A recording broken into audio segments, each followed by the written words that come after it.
Privacy is the only place where some people feel they can finally be honest. You've seen this person before. Maybe they're the friend who always listens, the coworker who stays positive, or the rock of the family. On the outside, they are perfectly okay. But the moment they are alone, when the door is locked and the world stops watching, the mask doesn't just slip, it shatters. If you only cry in private, it's not because you aren't strong. It's because you've learned that the world isn't always a safe place for your pain.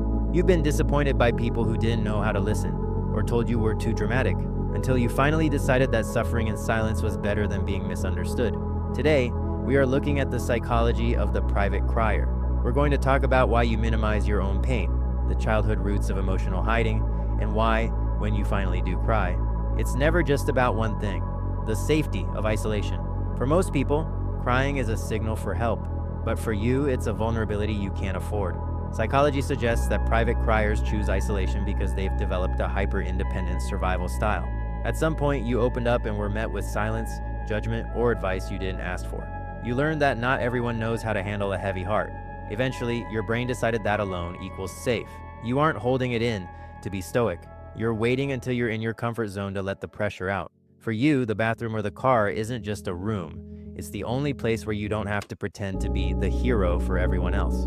The strong friend paradox. There is a strange irony here. People who cry in private are often the most understanding people you'll ever meet. Because you know what it's like to struggle silently, you've become an expert at noticing when others are off. You're the one who checks in.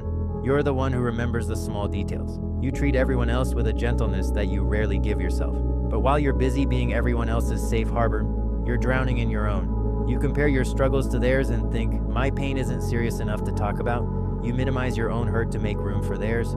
This makes you physically present, but emotionally guarded. You want connection, but you fear the disappointment of being unseen one more time. The childhood echo. Where does this start? It usually starts with a child being told to stop crying, or being made to feel weak for being sensitive. If your emotions were ignored or judged when you were young, you grew up believing that your feelings were a burden. You started believing that it's better to suffer in silence than to risk rejection. This habit follows you into adulthood. Even when you find kind people who want to help, that old fear holds you back. You want to speak, but your throat closes up. You want to be understood, but you don't even know how to explain the weight you're carrying. The floodgate effect. When a private crier finally breaks, it's never just about a dropped glass or a bad day at work. It's everything. It's the words you didn't say 3 months ago. It's the loneliness you felt at that party last week. It's years of being strong hitting you all at once. The tears don't stop easily because you aren't just crying for today.